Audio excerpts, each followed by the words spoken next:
Assalamualaikum warahmatullahi wabarakatuh. Selamat siang untuk semua mahasiswa yang sudah hadir pada siang hari ini. Hari ini kita akan masuk ke dalam pembahasan proses dan informasi di pertemuan keempat untuk mata kuliah Arsitektur Enterprise.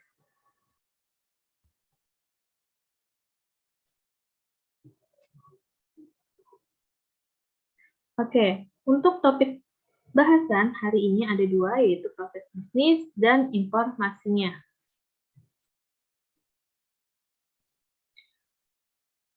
Dalam sebuah proses bisnis itu sangat penting ya untuk dikuasai dalam suatu arsitektur enterprise karena terkait dengan perubahan yang terjadi di organisasi. Nantinya, proses bisnis itu akan menghasilkan informasi yang merupakan bahan mentah dari operasi yang dilakukan atau dijalankan oleh sebuah sistem. Oke, apa sih peran utama dari proses bisnis tersebut? Nah, aktivitas harian perusahaan atau enterprise itu melibatkan kumpulan karyawan yang berpartisipasi dalam menjalankan proses bisnis. Dan juga sebagai perwujudan aktivitas enterprise, di mana proses bisnis itu berperan banyak dalam menyusun struktur arsitektur enterprise. Saat proses bisnisnya nanti berubah, maka tentunya akan ada perubahan juga di dalam arsitektur yang nantinya akan berdampak juga pada sebuah sistem informasi di suatu enterprise. Apa tujuan dari memodelkan proses bisnis? Nah, tujuan memodelkan proses bisnis sendiri itu ada dua poin. Yang pertama, untuk mendapatkan pemahaman yang benar tentang visi organisasi dan perangkat pendukungnya itu seperti apa. Juga dapat mendokumentasikan apa saja sih yang nantinya dilakukan oleh sebuah organisasi. Bisa juga untuk menjelaskan siapa saja yang terlibat dalam proses bisnis tersebut dan menggunakan entitas bisnis apa saja sih perusahaan tersebut. Lalu yang kedua, menjadi sarana untuk melakukan rekayasa ulang proses bisnis yang terjadi. Karena nantinya jika melakukan rekayasa ulang, proses bisnis tersebut bisa dianalisis apakah efektivitas proses bisnis tersebut dan apakah ada permasalahan yang terjadi. Jika nantinya ada permasalahan, maka akan dilakukan sebuah perbaikan. Semua proses bisnis itu pada intinya harus bisa menjalankan kebutuhan, pertama untuk mendukung secara optimal proses pengelolaan sumber daya atau resource enterprise-nya. Dua, menghasilkan nilai tambah terhadap hasil bisnis yang dilakukan pada proses bisnis sebelumnya. Nah, kalau kita bicara keterkaitannya dengan proses bisnis, itu dari mana datanya? Yaitu tentunya dari struktur organisasinya. Kemudian nanti akan mendapatkan matriks relasi yang nantinya itu akan dipakai di arsitektur data, arsitektur aplikasi, dan juga arsitektur teknologi. Dalam hal ini adalah infrastruktur jaringan. Nah, penyusunan arsitektur bisnis ini itu merupakan kegiatan yang paling utama dan memiliki peranan penting dalam mengembangkan arsitektur enterprise. Kenapa? Karena hasil analisis proses bisnis enterprise ini kemudian dianalisis nantinya lebih lanjut untuk kebutuhan komponen arsitektur lainnya. Nah, dari gambaran proses bisnis nanti bisa diketahui bagaimana sih gambaran data yang diperlukan, siapa saja sih yang melakukan, apa saja dalam proses bisnis tersebut, kemudian gambaran aplikasi apa saja sih yang diperlukan oleh sebuah institusi atau enterprise, dan juga gambaran infrastruktur jaringan seperti apa yang diperlukan oleh sebuah enterprise.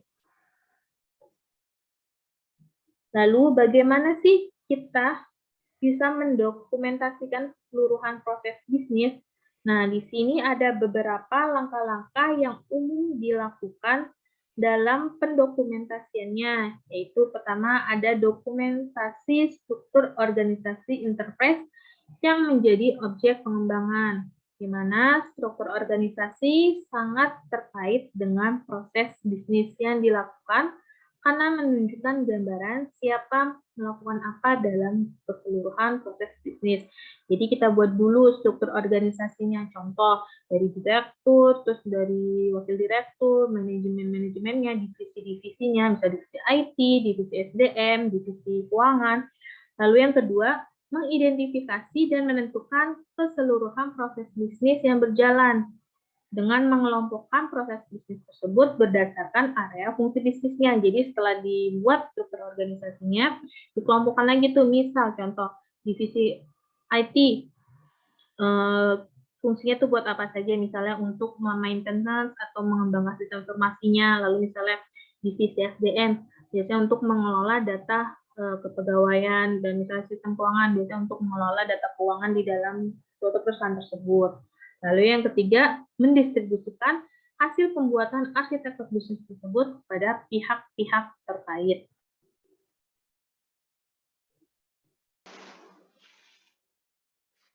Nah, sebelum melakukan analisis proses bisnis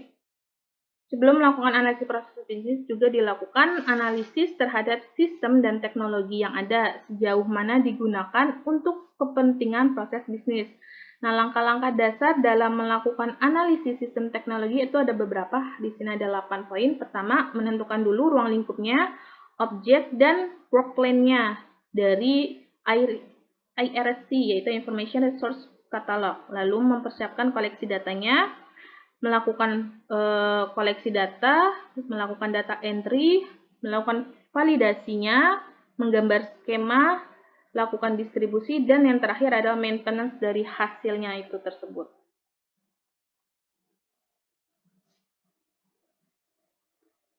Nah, ada beberapa analisis yang bisa dilakukan dalam proses bisnis. Salah satunya adalah analisis value chain.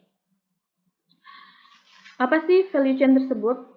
Value chain itu pertama kali dikemukakan oleh Michael Porter itu di tahun 1985, di mana value chain sendiri itu merupakan global description of enterprise business process yang dimana bermanfaat untuk menggambarkan sebuah proses bisnis itu secara menyeluruh yang berjalan dalam suatu perusahaan dan bagaimana nantinya keterkaitan antara seluruh proses bisnis tersebut dalam rangka menghasilkan nilai tambah suatu perusahaan. Nah, nilai tambah tersebut nanti bisa disebut sebagai margin atau visi atau misi dari suatu perusahaan. Value chain itu sangat praktis untuk menjelaskan proses bisnis dari awal sampai akhir, di mana terjadi nilai tambah akibat dari beberapa proses terkait dijalankan. Nah, untuk gambar samping merupakan gambaran dari analisis value chain yang terdiri dari dua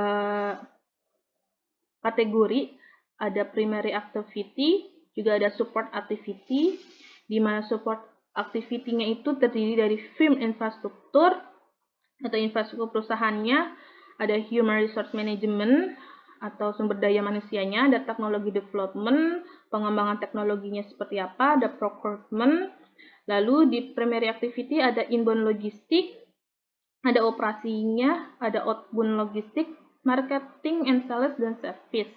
Nah, untuk lebih lanjut dijelaskan persatu. Nah, untuk value chain sendiri itu tadi sudah dijelaskan memiliki dua kategori. Yang pertama itu adalah primary activity, di mana itu terdiri dari inbound logistik. Inbound logistik sendiri itu merupakan proses yang berhubungan dengan logistik internal, contoh kayak menyimpan, menerima, dan mendistribusikan suku cadang atau bahan. Nah, pemasok biasanya merupakan faktor kunci dalam proses logistik masuk. Lalu ada operation. Operation di sini merupakan proses-proses yang berkontribusi pada pergeseran dari bahan masukan mentah ke keluaran akhir yang siap untuk pelanggannya. Untuk proses operasi ini biasanya merupakan proses internal. Nah, lalu ada outbound logistik, di mana proses ini mencakup langkah-langkah yang memasok produk ke pelanggan dari perusahaan. Nah, kadang ini juga melibatkan ada koneksi pengiriman eksternal, sedangkan untuk logistik keluar perusahaan biasanya ada prosedur internalnya juga. Lalu ada marketing and sales. Proses ini berhubungan dengan persuasi atau ajakan pelanggan untuk melakukan pembelian dari perusahaan, di mana sebagian besar perusahaan itu pasti memiliki tim penjualan dan pemasaran internalnya sendiri. Lalu ada service atau layanan. Nah, proses ini mencakup tindakan pasca pembayaran atau dukungan yang diambil perusahaan untuk memaksimalkan kebahagiaan dan loyalitas pelanggan. Lalu untuk kategori kedua itu ada support activity. Itu ada 4 bidang.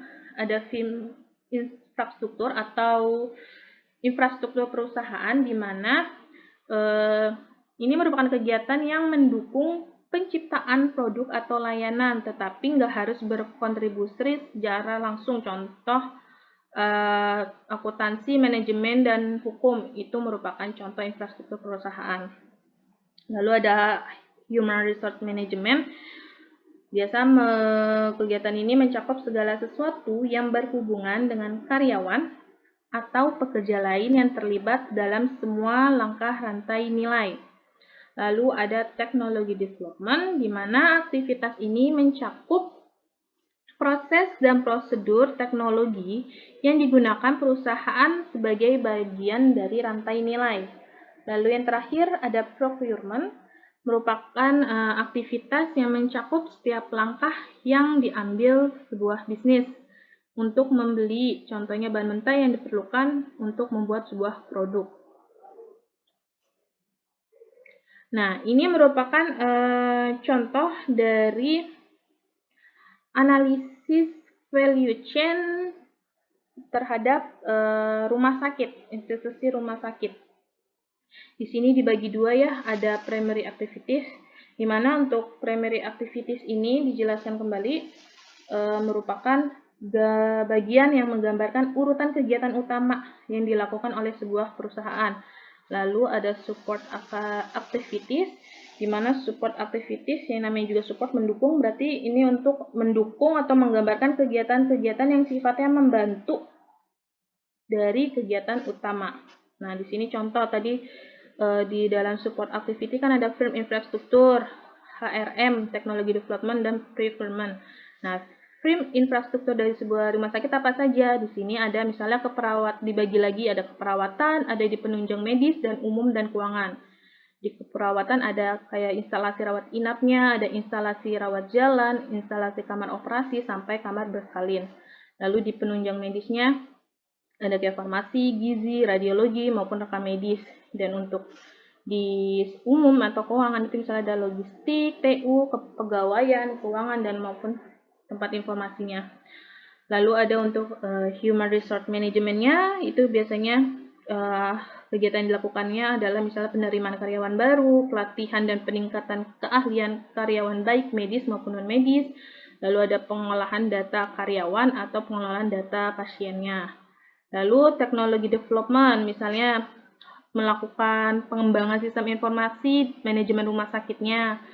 Biasanya juga melakukan konsultan IT juga dari luar.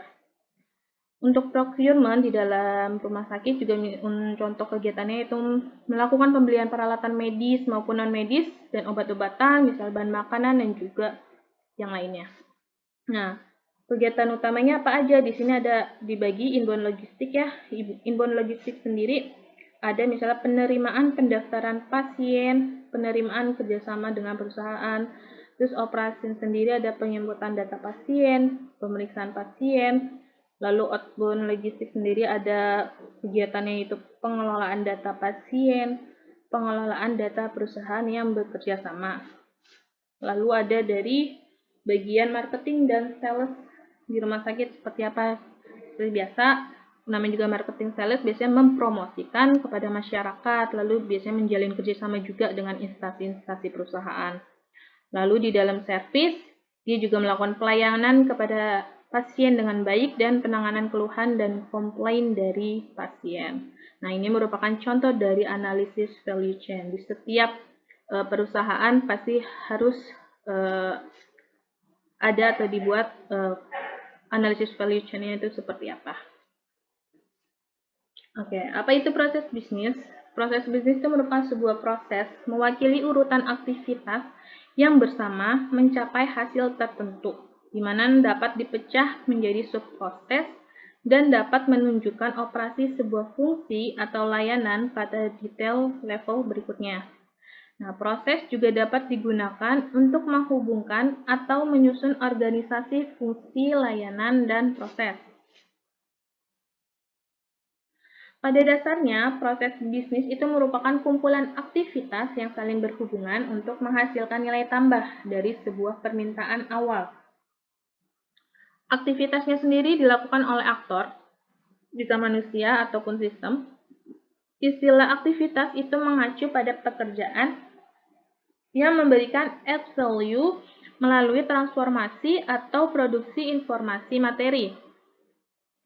Nah, hakikat bisnis dari proses dinyatakan melalui hasil yang diberikan yang harus memiliki makna bagi pelanggan, internal maupun eksternal, serta bisa diukur jika memungkinkan.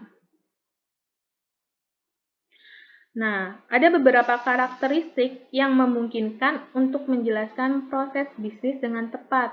Ada cross organization, ada temporality, ada parallelism, dan event processing. Kita akan bahas satu-satu untuk cross organization itu seperti apa. Cross organization merupakan sebuah proses melekat secara lintas organisasi atau cross organisasional pada fungsi dan entitas perusahaan, di mana proses tersebut tersusun dari beberapa tahap yang saling mengikuti, mulai dari trigger event hingga hasil akhir terlaksana. Biasanya ini juga disebut end-to-end dengan key performance indicators untuk mengatur kualitas hasil akhir. Jadi misal contoh sebuah pembelian misalnya online, kita melakukan order melalui sales, lalu sales melakukan invoicing, lalu diberikan produksinya, setelah itu baru dikirimkan produknya. Jadi dari awal sampai akhir, jadi end to end. Itu yang dinamakan dengan cross organization. Lalu temporality, sebuah proses memiliki sebuah awal dan sebuah akhir dan berjalan sepanjang periode waktu tertentu. Lalu ada juga parallelism, di mana saat sebuah proses berjalan biasanya ditemukan aktivitas yang berjalan bersamaan, terutama yang dilakukan oleh aktor yang berbeda. Cabang paralel ini membutuhkan informasi untuk dipertukarkan dan disinkronisasikan. Jadi dalam suatu proses yang berjalan itu ada dua kegiatan yang berjalan bersamaan. Itu yang dinamakan dengan parallelism. Lalu ada event, merupakan proses bisnis yang jalan terisolasi, di mana proses bisnis bereaksi terhadap kejadian atau event luar yang memiliki pengaruh langsung pada progresnya. Nah, beberapa aktivitas itu berada dalam posisi menunggu kejadian tertentu untuk terjadi. Nah, tipologi umum dari proses bisnis itu ada beberapa, yaitu pertama ada operational process yang bertanggung jawab terhadap value perusahaan yang langsung. Biasanya contohnya ada proses klaim, pesanan pelanggan, dan lain-lain. Lalu ada support process, di mana itu untuk membantu proses operasional tanpa secara langsung terlibat dalam hasil akhir. Contoh mengupdate harga, produksi, dan update katalog produk. Lalu yang ketiga ada manajemen proses.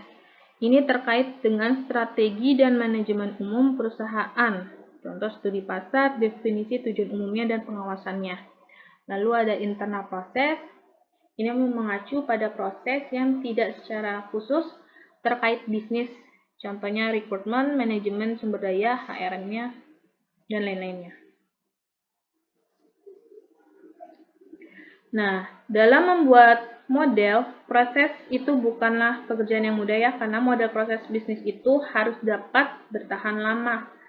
Tidak cuma untuk digunakan sebentar atau sementara saja. Nah, masalah apa sih yang dihadapi? Masalah yang dihadapi untuk memenuhi kebutuhan tersebut itu ada misalnya biaya investasi pemodelannya sangat tinggi. terus seringnya terjadi perubahan pada proses yang akan dimodelkan.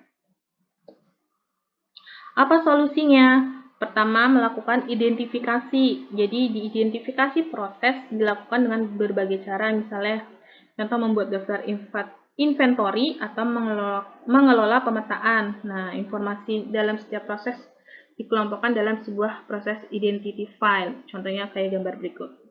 Jadi, dilakukan daftar-daftar inventory-nya terlebih dahulu. Lalu selanjutnya melakukan kualifikasi. Tujuan kualifikasi itu untuk menjelaskan dengan lebih baik sebuah proses dalam keberagamannya dan membantu pengambilan keputusan. Nah, penggunaan tabel karakteristik itu untuk menjelaskan setiap proses dengan cara yang sama. Contoh, penggunaan kriteria itu frekuensi, kompleksitas, durasi, kegagalan fungsi, tipologi, jumlah peserta, dan lain-lain. Lalu selanjutnya melakukan pemodelan. Nah, model itu menggunakan notasi grafis yang penting untuk mendetailkan proses bisnis. Contoh di sini gambarnya menggunakan diagram BPMN untuk menggambarkan sebuah pemodelan proses bisnis ya. Oke, lanjut kita masuk ke dalam sub pembahasan informasi. Informasi sendiri itu dibangun sebagai perangkat untuk memproses informasi dan memastikan kualitas data itu tetap menjadi tujuan yang paling penting. Nah, database dalam hal ini pertama yang terpikirkan saat berdiskusi itu mengenai sistem informasi enterprise. Namun, apakah dapat dikatakan bahwa database adalah sumber informasi yang unik? Nah, secara umum, ada dua kategori informasi dalam enterprise. Pertama, ada struktur information-nya dan ada non-struktur information. Struktur informasi itu diatur sesuai dengan standar yang telah ditetapkan setiap elemen informasi yang berhubungan dengan elemen yang menjelaskan jenis dan domain nilainya. Elemen informasi dapat diatasi langsung itu melalui proses IT dan database merupakan dukungan utamanya. Lalu ada non-struktur information itu dia tidak mengikuti format apapun, contoh dokumen teks. Informasi diatur menggunakan perangkat tertentu untuk memprosesnya yang merupakan bidang Electronic Content Management atau ECM. Informasi disajikan dalam dua cara, secara persistent information dan exchange information. Persistent information atau resource itu yang akan selalu melebihi aktivitas dan proses bisnisnya. Kalau exchange information itu biasanya dalam bentuk research yang kontennya itu memiliki durasi terbatas. Jadi di bawah merupakan contoh dari data, struktur, persisten, dan exchange-nya. Ada struktur, persistennya database, exchange-nya inter-application flow, lalu ada non-strukturnya itu ada dokumen, intranet, exchange-nya adalah email. Pertukaran data itu otomatis sudah banyak digunakan dalam sistem informasi, dapat berupa pertukaran sinkronus antara dua komponen atau pemrosesan batch yang dijalankan pada waktu tertentu. Biasanya perusahaan melakukan sentralisasi dengan tujuan pertama untuk menghindari terjadinya duplikasi data, lalu memfasilitasi koneksi antar elemen aplikasi. Oke, untuk materi proses dan informasi sampai sini, ada yang mau ditanyakan terkait materi hari ini? Khususnya untuk yang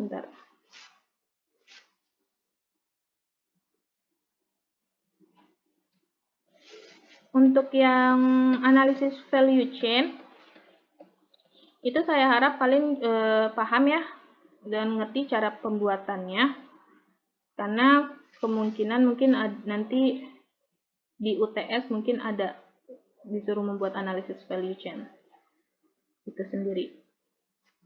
Oke, ada yang mau ditanyakan untuk materi? Kalau analisis value chain ini hanya membuat kayak gambarannya saja. Itu kalian bisa mungkin pakai Visio untuk gambarnya ya. Bisa menggunakan visil. Atau kalian mau bikin dalam bentuk table. Jadi misalnya support activities, tim infrastrukturnya apa saja di dalam suatu perusahaan, HRM, Human Resource Management-nya apa saja. Seperti itu. Paham nggak?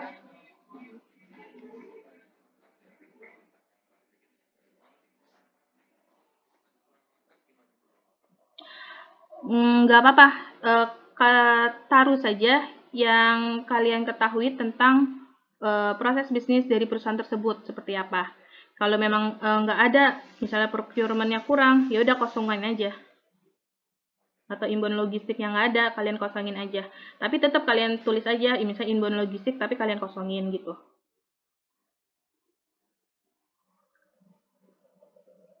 Oke, ada lagi yang mau ditanyakan?